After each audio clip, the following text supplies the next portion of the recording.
General Matters. 7.1 Delegation Jessica Colasanto, Lift Community Services regarding review of Community Resource Center supports and structures. Ms. Colasanto.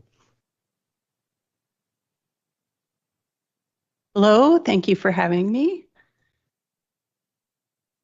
There was a bit of a font mishap in the transferring. My name is Jessica Colasanto. I am the Community Resources Manager at Lift Community Services. I'm here to talk about our funding and programming at the Community House, just to give you an update and an opportunity to ask any questions if you have any. I'm not looking for funding today.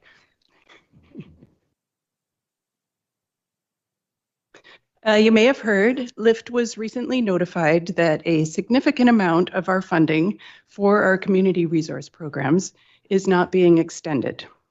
This was annualized funding. It was never intended to be permanent, but we still weren't expecting it to end this year.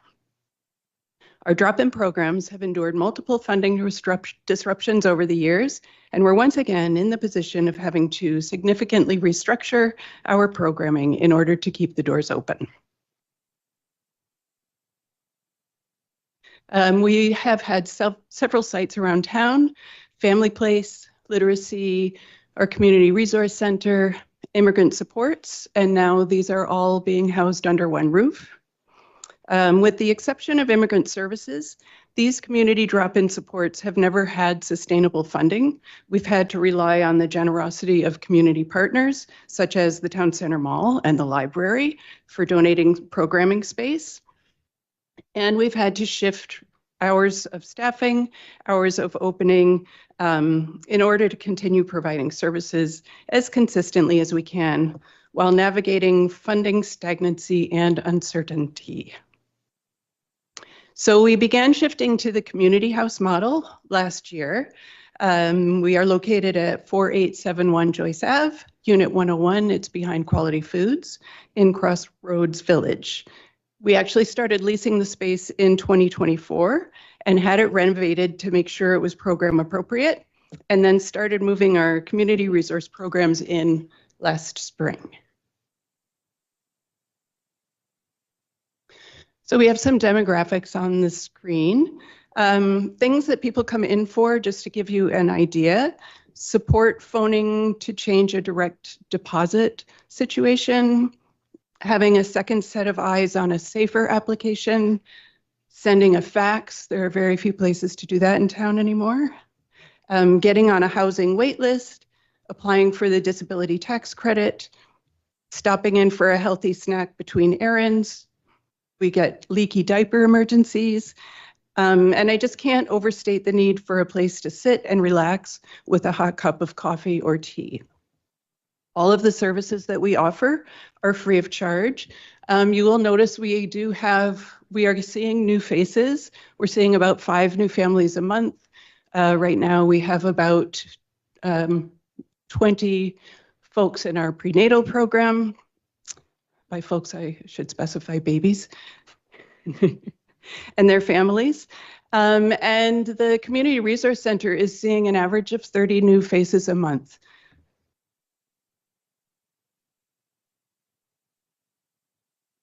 So by restructuring to this community house model, we're hoping to minimize impact to the people that we serve. It will noticeably impact our adult drop-in hours the most, and unfortunately, it's also impacting our staffing. We're also having to limit our non-labor costs dramatically, so food and grocery card donations would be welcome, and always volunteer support. And perhaps council would be willing to write a letter to the Ministry of Health and/or the Ministry of Social Development and Poverty Reduction, so that we could ask them for future funding.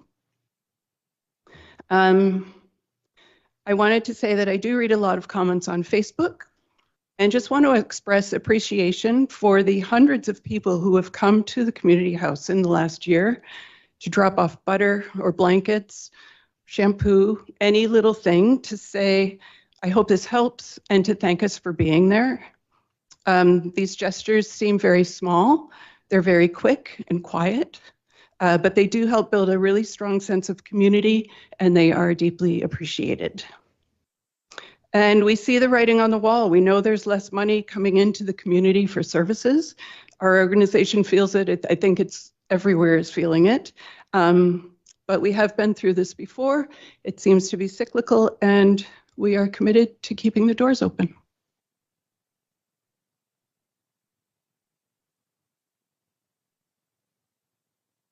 Thank you. Thanks.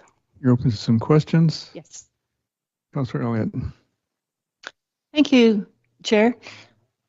Through the chair, I'm wondering, when you're saying letter of support, whether you had something in mind as a template or some such thing that would give us something to try to provide decision around.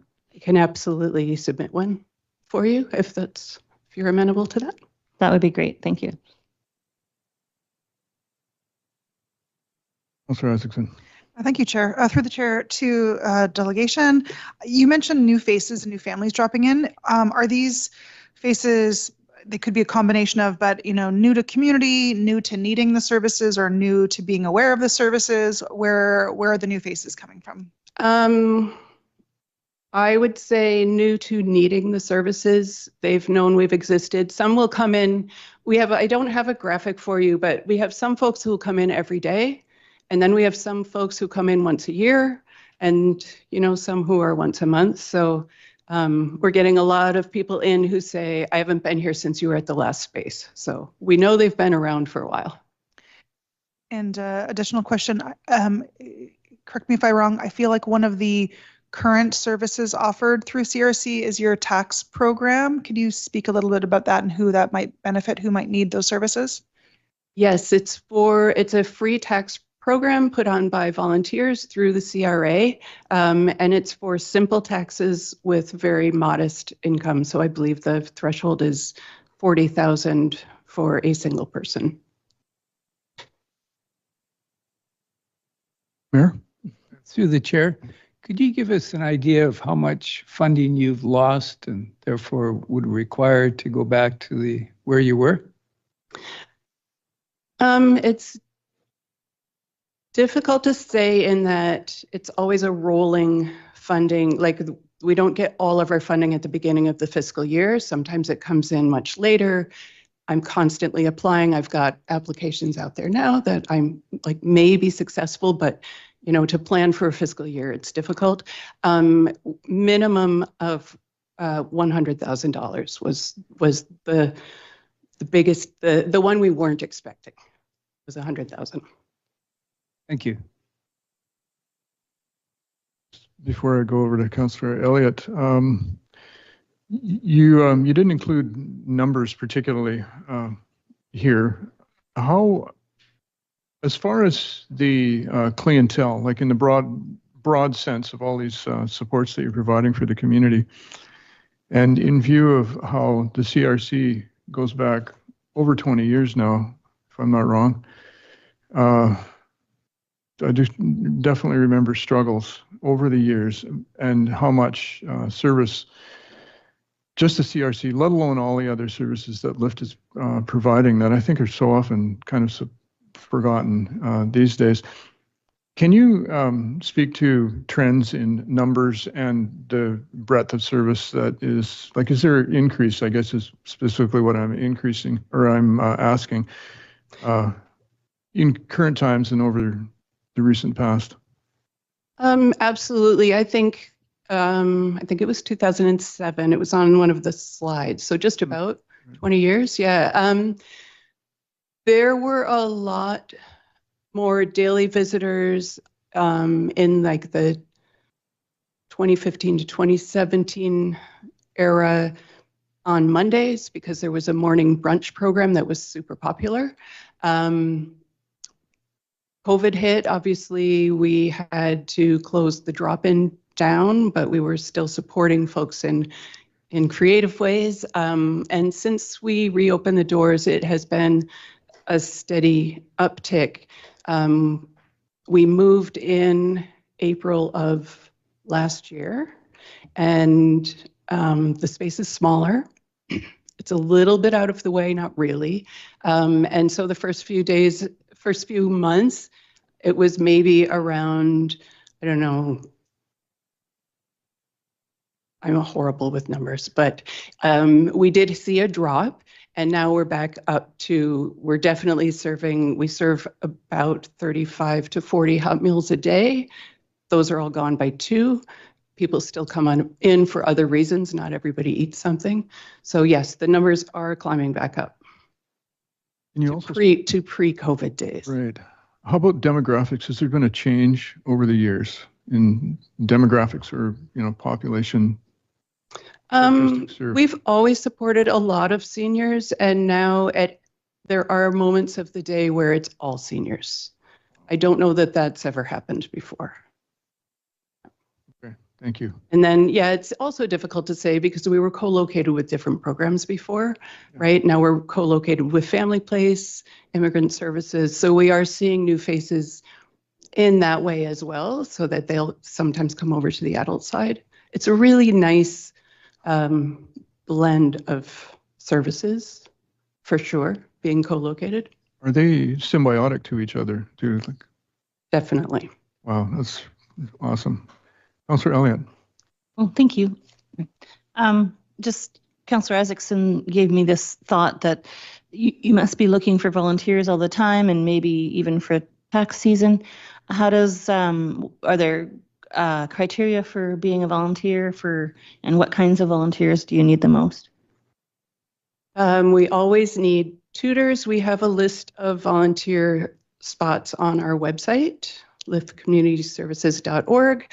All volunteers have to do a vulnerable sector criminal record check. Tax volunteers have to do an additional program through the CRA, which does take a bit of time. So maybe for volunteering for this year's tax season, it would take at least probably a month to get going. So maybe for next year. But definitely tutors and all sorts of things to volunteer for. Councillor Maida. Thank you, Chair. I'm just curious, maybe I missed hearing you say this. The loss in the grant funding, do you know was that a provincial-wide thing due to budget cuts where similar organizations in other municipalities, or is it based on numbers that you're reporting that they felt you weren't needing those funds anymore? Or? Because there is no mandated drop-in service program, like it's not something that the government funds. Typically the funding that we get, we're applying for whatever is available. And so, yeah, in this case, they didn't say specifically, but I think it was redirected. Yeah. That's right. So you have some support for legal aid or some sort there too as well? Yes. Yes. We are a partner for the Legal Aid Society. I heard you mention that you would like a letter from us. I just gapped when Councillor Elliott was possibly asking you about that. But I'm going to just follow that up right now. I'm wondering how we might approach that. This would be like a letter from mayor and council to ministry to encourage further support. I think we've done that in past years. Absolutely, yeah, and I can send a template along. Okay, I'm wondering if by unanimous support, council would support our CAO and the mayor in doing a letter, or is there any discussion on that? Does it need to? Meet our CAO? Typically, if there is going to be a letter and all of council wants to authorize it, it should be a motion of council as a whole, first and seconded. And as this is committee of the whole, it would be a motion for council moving forward. If it's a letter from the mayor, from the office of the mayor, sometimes those are just sent out without. So it really depends on what council committee of the whole wants to recommend to council.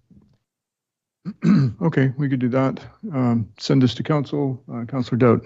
Yeah, I was going to suggest that if a member of council wants to write a letter, that they write one between now and the next council meeting and put it on the agenda for approval rather than trying to wordsmith something around the table and who knows what might come out of that. Councilor Maida. Just a quick question for Jessica. Is there any time sensitivity in terms of writing a letter at all? No, sometimes the application deadlines come up really quickly, so it's nice to have one on hand to go. So it would just be for the next few months. Yeah. So I'm thinking Ms. Colasanto offered a template, and I know we've done this at least once in the past. I think it would probably be pretty quick if you've got something you could offer as a suggestion, just to send it. Perhaps we can refer that to council this Thursday or next Thursday, and Thursday. deal with it then. Councilor Yeah, Isaacson? just in order for an agenda item to be on the agenda for next council would need to be in by next Thursday or next Monday at 4:30, and any materials would need to be provided by Tuesday. So if you're going to work with a member of council to get it on the agenda, it would need to get to staff by 4:30 Monday, but CAO. Without complicating this through the chair, I think the easiest thing is that if the committee of the whole made a recommendation that the city write a letter of support, and then that would go to council, we will just follow up with the letter. The letter doesn't have to go to council. It's just simpler to just direct us to write the letter, and then we can get a copy of the template, have it signed, and move on rather than overly complicating it. So that would be my advice. It would be just to pass the recommendation of a letter of support to be written and forward it off to council, and then staff will just move forward with it. Any objections to that amongst council? Seeing none, Councilor Maida. I'm just wondering if we have to officially make the motion. No disrespect to the CAO, I think he wants us to make the motion. Do you want to make the motion? What do you ask for? I will move that the city write a letter to the provincial government in support of these services and move that to council. Okay, we don't need a seconder here. Any discussion on that motion? Councilor Elliott. Oh, sorry, I thought we were voting. Yep, definitely want to get to a vote. Seeing no more, all in favor? Unanimous, thank you.